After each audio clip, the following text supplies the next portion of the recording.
And welcome back to Authors Recommend Books, where we have the best fiction and nonfiction recommendations. I'm Bradley Verdell. This is Mark Will. You can find out all about us in the description.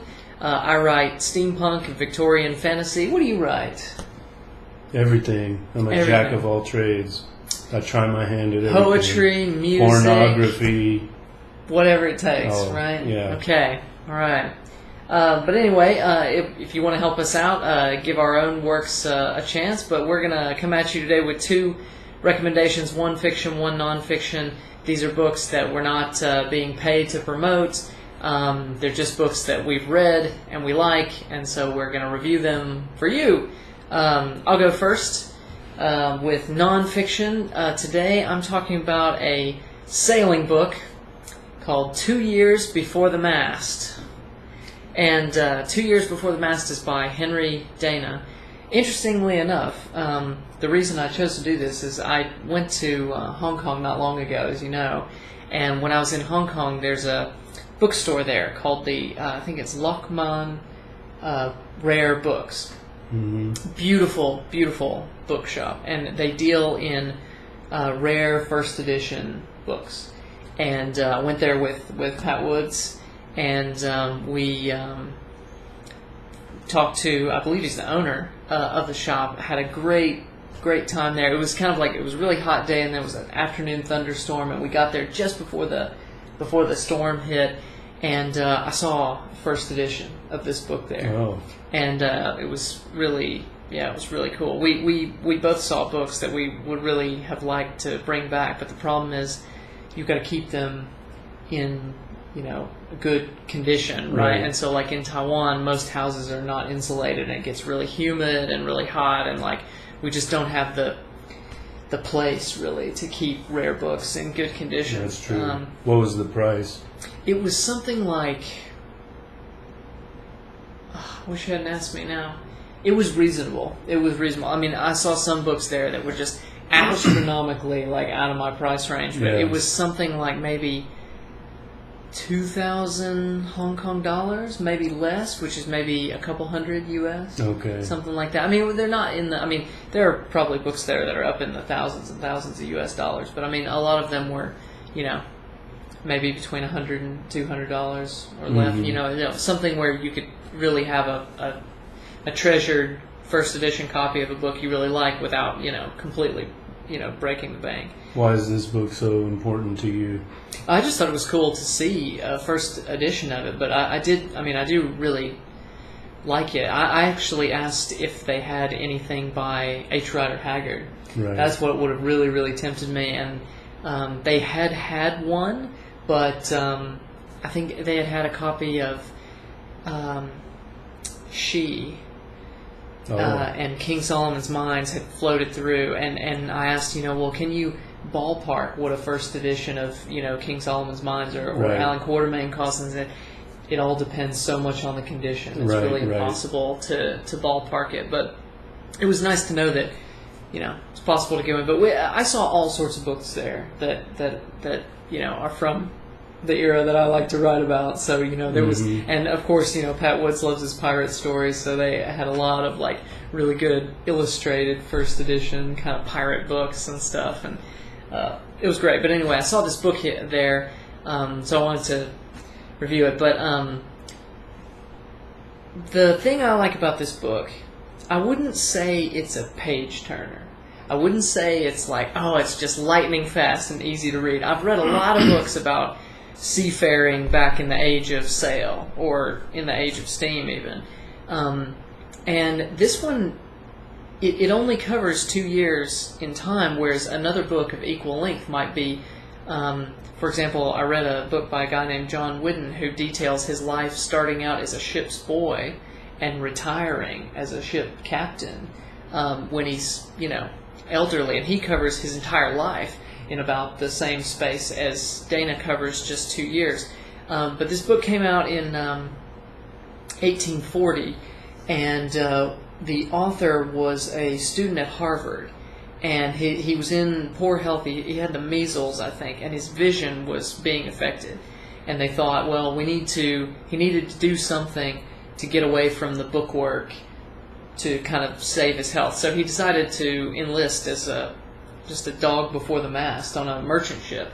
And he went around Cape Horn to California when there was almost nothing in California.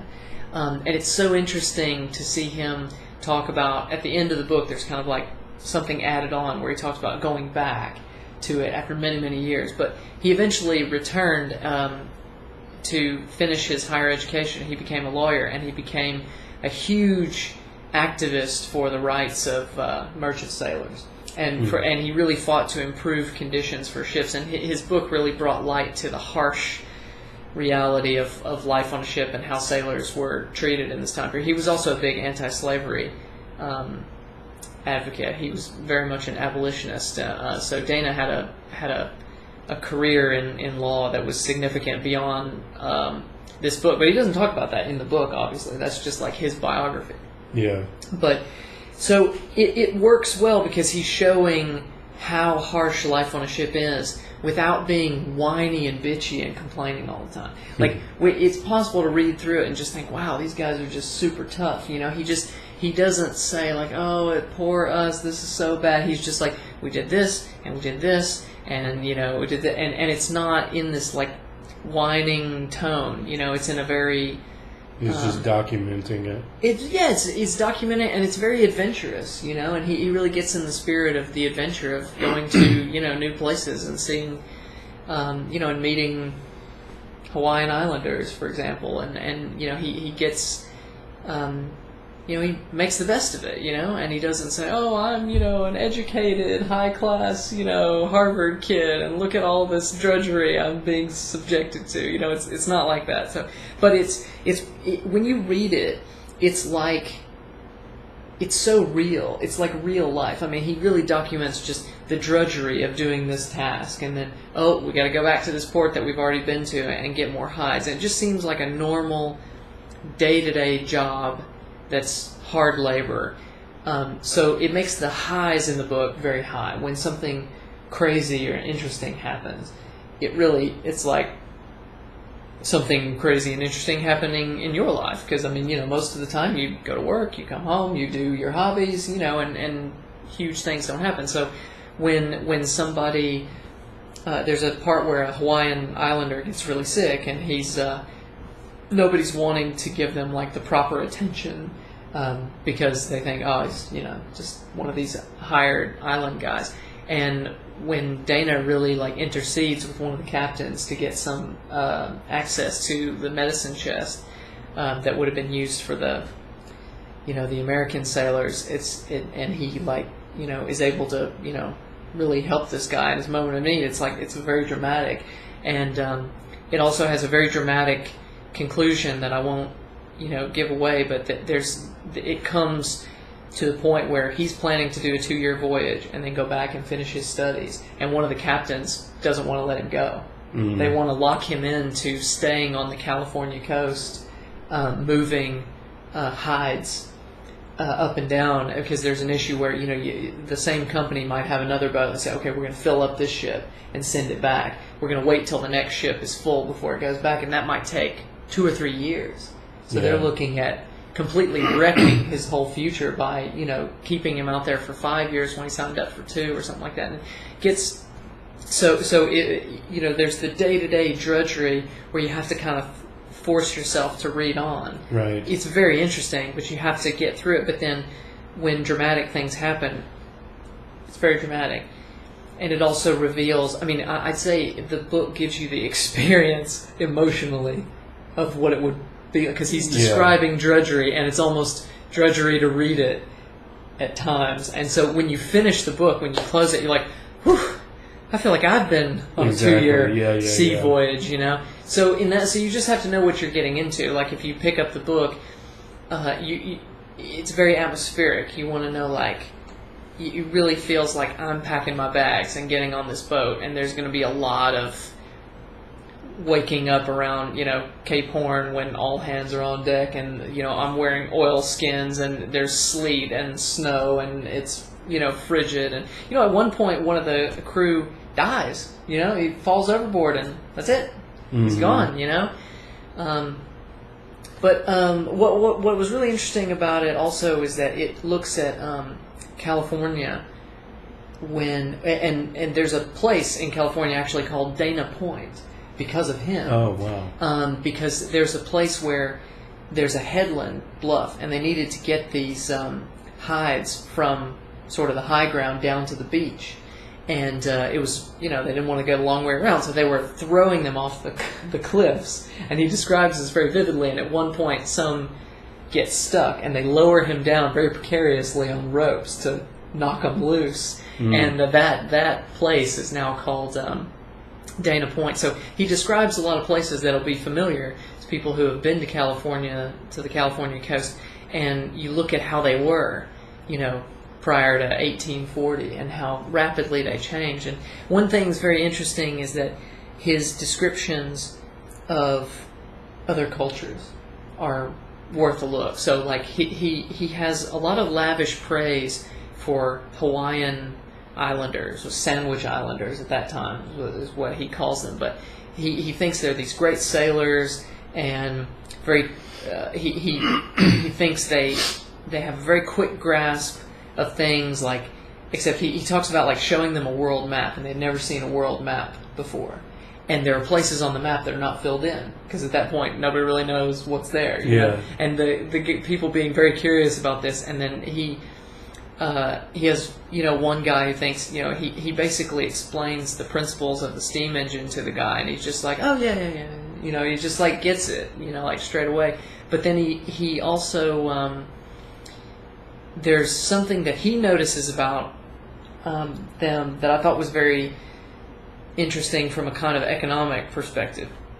Because on the one hand, he's saying the way that the Spaniards and the native people of California and Hawaiians practice economics is not really good, and they don't sort of have anything. But then he thinks it's nice that among the Hawaiian Islanders, it's like, what I own, everybody owns.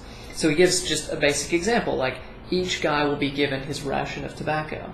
And instead of me husbanding my tobacco and you husbanding yours, it's like it all belongs to everybody. So one guy will light up his pipe. And they said instead of regularly puffing, as Europeans do, they will draw in, they call it an Oahu draw or something like that. And they'll puff out their cheeks and hold as much smoke as they can, and then they'll pass it to the next guy. And he says, one bowl shared around like this will serve about 6 people, but each guy can only have a few puffs. But then it's okay, because then tomorrow somebody else will light their pipe, and you are expecting that he'll give it to you, right? Yeah. So from an economic perspective, though, this idea that all clothes are communal, all tobacco is communal, everything's communal, is kind of in part why they don't really have anything. But then he thinks it shows, but Dana's perspective is, wow, what kind, what a beautiful culture of sharing. So that's interesting, and he really does not like the Spaniards in California. It's very interesting. He says a lot of mean things about Spaniards in California, how they are not inventive and lazy in his mind because they have this wealth of cattle hides that get sent around the horn to Boston and get made into boots and things that they could easily make in California, but they don't. They pay 300% markup for the same goods to come back to them. So he thinks this is funny, and he says at points, like he's describing the land of California, he says, this needs only entrepreneurial... He doesn't use such a nice term. What does he say? He says... I can't remember exactly, but basically he says, like, you put the right kind of people here, this could be a thriving place. And he's basically saying that the Spanish are no good at managing things out there, because there's really not much development there at that point. But interesting book to read. There are parts where it drags and you've got to force yourself to go on, but it's an incredibly worthwhile experience, and it's not a book you will regret reading when you get to the end of it, and then you'll think, wow, this life was really tough for sailors. Oh, there's one last thing I want to mention. This just popped into my mind because I was just telling Mark before we started recording, I left my notes for this book at my office, so I don't have my notes, but the probably the part of the book that got to me the most kind of like the thing that I took from it the most, was this tragedy of a sailor called, I think his name is Tom Harris, that for many months Dana and him share a watch, and he gets to know this guy really well. And this guy left England when he was 17. His father had died. His mother had raised, I think it was 3 boys. He's the youngest. And he thinks his mother did a very good job of raising his brothers, but not him. But he blames himself. Like he said, like basically, she tried to make me into a good person, but it didn't work on me because I was too headstrong. I didn't want to listen. I wasn't very, good to my family or whatever. He just wanted to get out of there. So 17, he leaves. But he's got an alcohol problem. And Dana is amazed that this guy knows everything about everything on a boat. He says he can tell the sailmaker exactly how much cloth he's going to need. He's been on boats so long. He could be a captain, he could be a mate or whatever, but he's never ranked up because every time he's been put in a position of responsibility, he gets drunk and they have to demote him, right? And his drunkenness on shore is really bad. So he's worked on steamships. He understands everything about steam engines and how to run them. And in this time period, that's hugely significant. He knows everything about every job there is on a ship. And Dana thinks he's brilliant. And this guy admires Dana because although Tom Harris is very smart, he wasn't sort of college. I mean, he is college material, but he didn't have the opportunity to go to college. Right. So he thinks an education is amazing. And Dana's telling him, no, actually, like, you're smarter and wiser than all the educated people at Harvard. And he's like, no, that degree, if only I could get a degree. And So there's that dynamic of education, but it's so sad when he says, after 22 years of sailing, all this guy has to show for it is he's on the lowest rank. He's never ranked up. He has a chest of clothes and a hammock, and that's it. And he's wasted it all on alcohol. But a couple of years before he meets Dana, he's gotten over his alcoholism, and he's been completely sober for a few years. And his plan now is save up as much money as he can, and as soon as he can, get back to England and see if his mom is still alive. And it's just heart-wrenching. It's just heart-wrenching. He's like in his 40s. He's been gone since he's 17. He's got nothing to show for it, right. And he just wants to bring some money. He's not married, doesn't have kids, just wants to bring some money back to his mom and see if she's still alive. Mm-hmm. And it's like, man, here I am drinking some alcohol, but it's a warning against vice and how a person who could go so far can come to nothing because of a vice or drink or whatever. But that's all I got. I think read this book. It's not super pacey, but it's meaningful, and it's a true story, and it's fantastic. And Dana was, a very noble guy, from what I can tell. I don't know everything about his life, but I know that, he did a lot of good for a lot of people. Did he write anything else besides this book, or? I believe he wrote some other things afterwards, but he mainly as a lawyer, I think he wrote some essays and different things. And he got into politics, I think, and I don't know much about it because the book doesn't really have like an extensive. The version I read didn't have an extensive bio of him or his life. I just looked up some things online. I sort of read it for the meat of the story itself and not its historical significance. But but he he's immortalized now. I think there are more things than that point named after him. I'm pretty sure. And Herman Melville was inspired by him.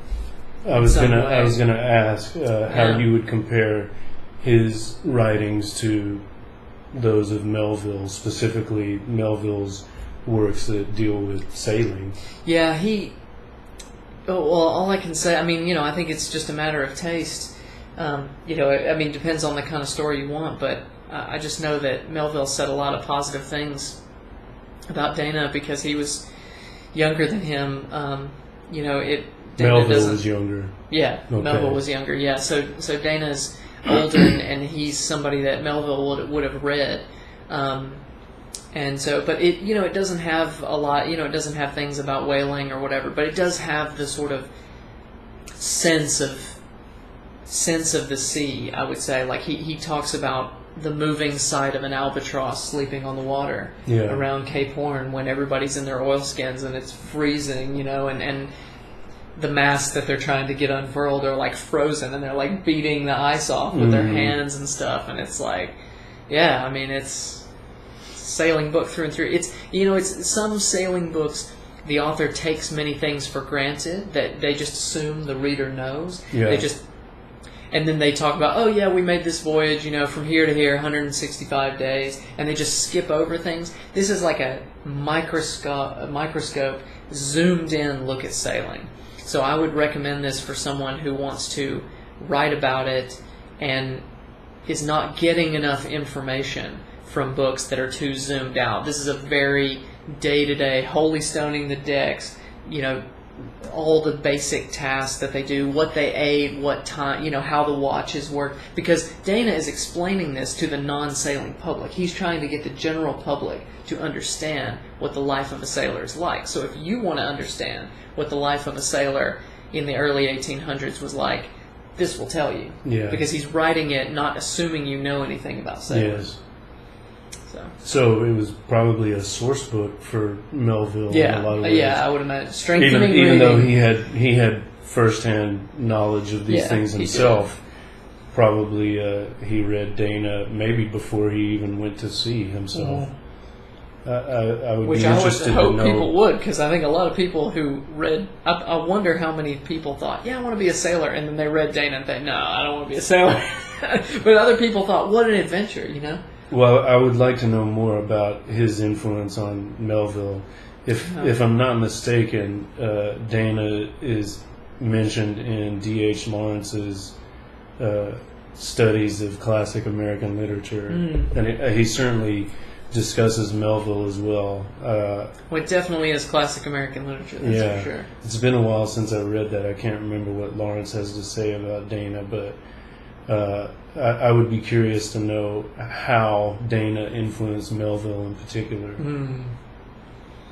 That kind of intertextuality interests me, as you know.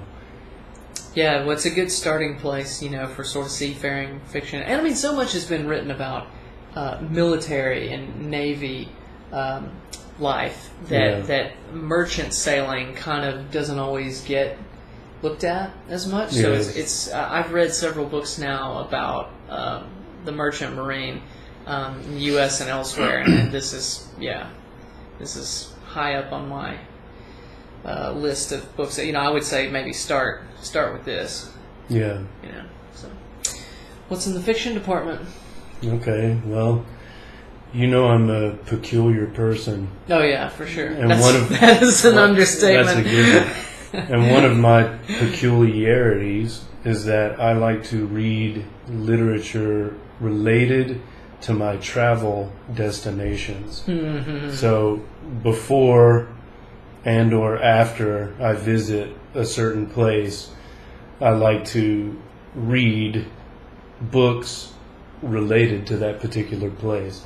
Because I'm always interested in what we might call the genius loci, or the spirit of place.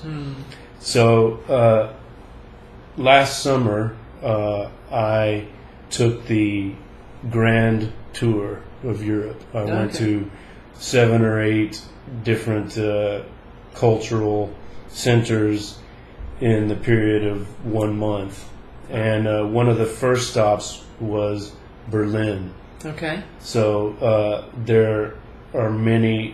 Before I went and then after I got back, I studied carefully some of the literature and also music associated with Berlin.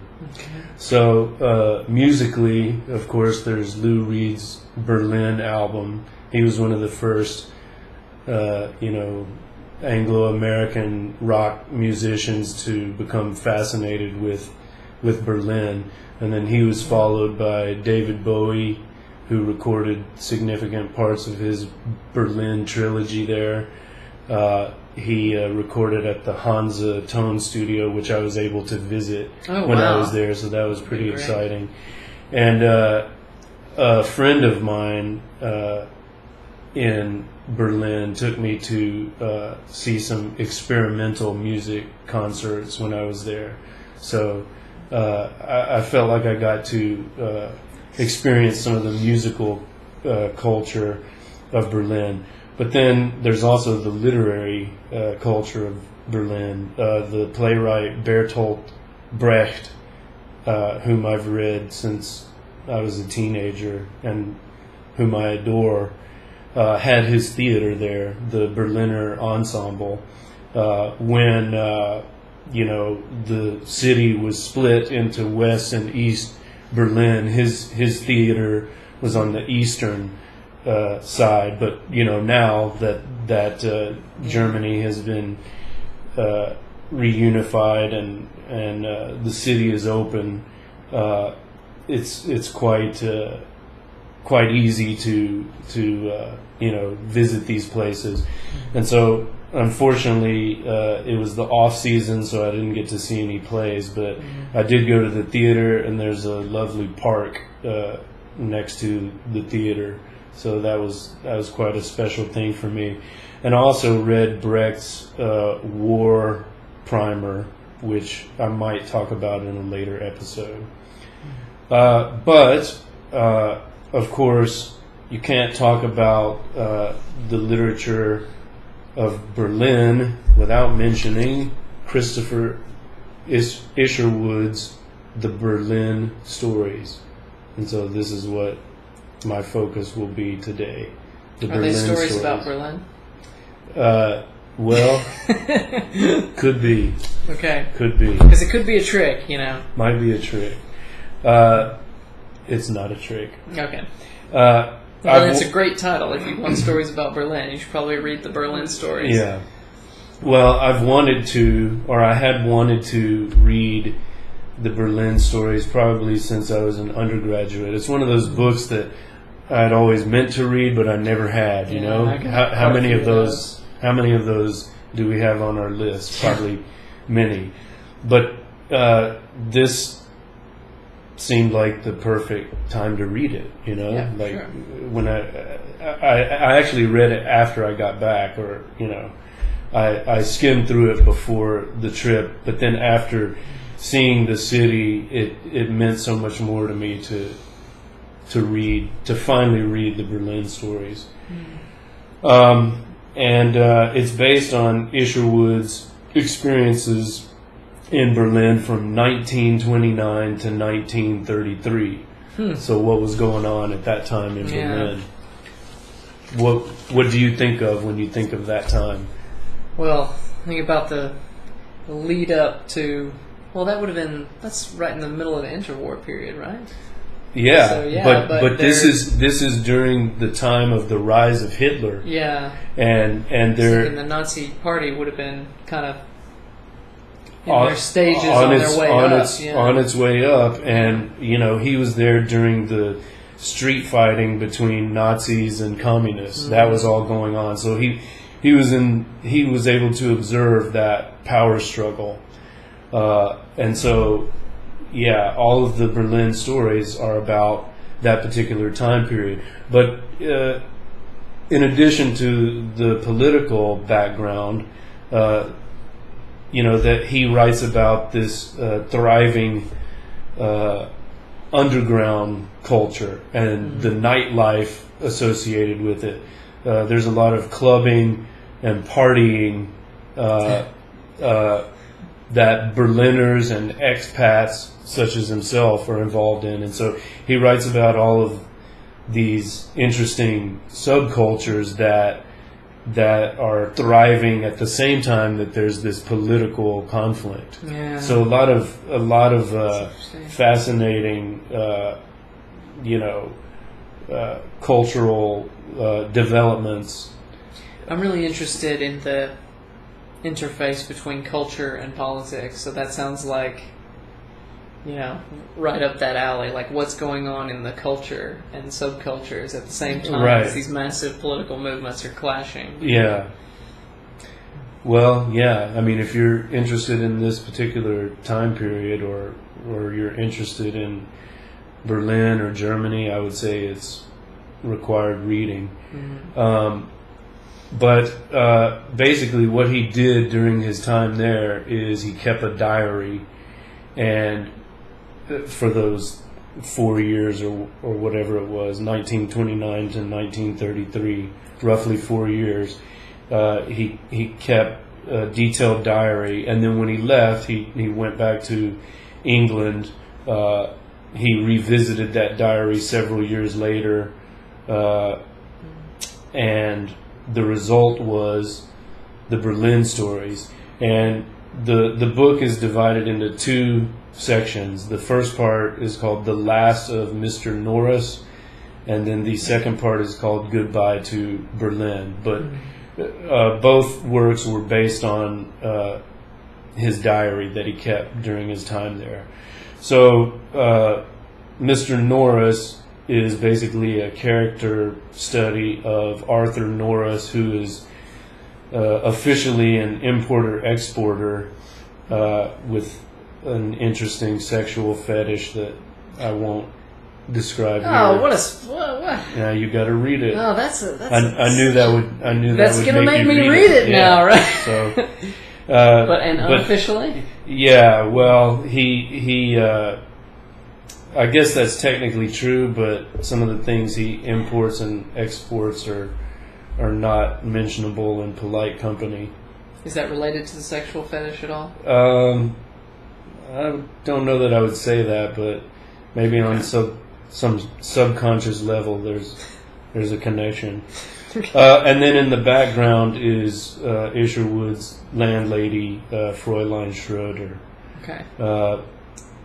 Now the second part, Goodbye to Berlin, that's probably more well known because it was the inspiration and basis for the drama I Am a Camera and the musical and movie Cabaret. Oh. So the Liza Minnelli film Cabaret. Yeah. It's based on a section of Goodbye to Berlin, and there's a character from that part of the book that is the inspiration, the basis for Liza Minnelli's character in the film. So Goodbye to Berlin I would describe as a series of vignettes and character studies of Sally Bowles. This is the Liza Minnelli character. Oh, okay. A family called the Novaks, a Jewish family called the Landauers. So in that section he talks about the rising anti-Semitism in Berlin at that time, and so you see how that developed, That would be interesting. Yeah. And then the landlady, Fräulein Schroeder, appears again. I would say overall the second section is less plot driven than The Last of Mr. Norris, but really it's the book is more a collection of character studies, Mm-hmm. and the description of an entire cultural milieu, or a particular time and place. So as I say, if you're interested in Berlin, Germany, particularly at that time, it's required reading. And I'll just read a quote from Goodbye to Berlin. This will give you an idea of the method that he employs, his particular style or his aim. He says, "I am a camera with its shutter open, quite passive, recording, not thinking."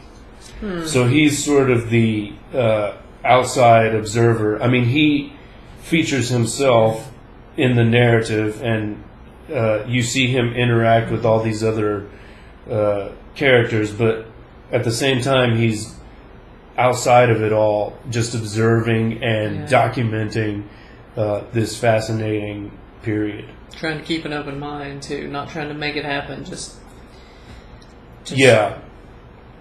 Have the shutter open. Well, yeah, and he definitely has his viewpoint. I mean, he hates the Nazis. He despises anti-Semitism. He sympathizes with the communists, even though he calls himself nothing but a parlor socialist. But I mean, we know where his sympathies lie. But he depicts everyone and everything that he encounters with a certain objectivity. I mean, he really is, or he aims to be, a camera that just documents everything that's going on. But at the same time, it's quite clear that he had a great affection for the city and the people. I mean, it's kind of a love letter to the Berlin of that time that, was an important part of his life. And he went back to England. He ended up in California, of all places. I mean, he settled in the States, but... I wonder if he settled at Dana Point. Oh, or at least visited. Yeah. Yeah, maybe so. I want to say he was in Santa Monica, but I'm not sure. If you're interested in Berlin, you must read the Berlin stories. Wow. That's good. It's funny. This is interesting to me because this is just after the time period that I kind of mainly read about. So it's kind of like once you get past World War I, that's where my eyes start to get fuzzy. Because for my writing purposes, there's no reason. For my strengthening reading, there's no reason. But just on a human level, of course, I'm interested in everything. Yeah.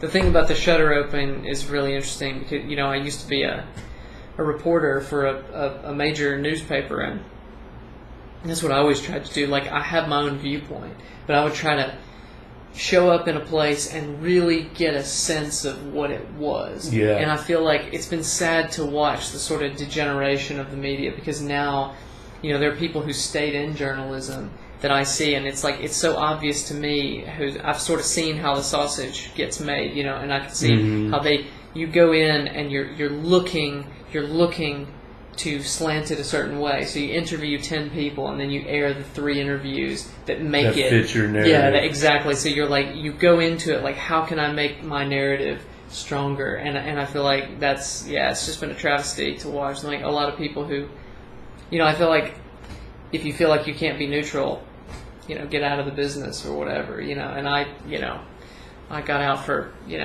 other reasons, though it is nice to be able to have public political opinions and not feel like I can't because I'm a journalist. But people don't even feel that. They're like, oh, like I felt that. Like, oh, I shouldn't be public about my opinions because I'm a journalist and I need to be neutral. I mean, there were people that I worked with who hadn't voted their entire lives because they were dedicated to the neutrality of journalism. And now it's like, everyone's a propagandist. Yeah, it's like total propaganda. So I can well imagine, that it sounds like that what he said about the open shutter. I can well imagine that. Like, look, I have my opinions, but I'm just gonna get a sense of what it authentically was like and share that. I'm not gonna just share it in such a way that it makes my view look like it's obviously right, perfect in every way. But anyway, good recommendation. So we'll be back next time, and you're gonna do nonfiction next time, right? Yes. And I'm going to do fiction next time. So keep watching the channel, and thank you so much for watching. Remember to like this, share it with all your friends, and before I say my tagline, remember you should also read my books and Mark's books. And share this with all your friends and all your enemies.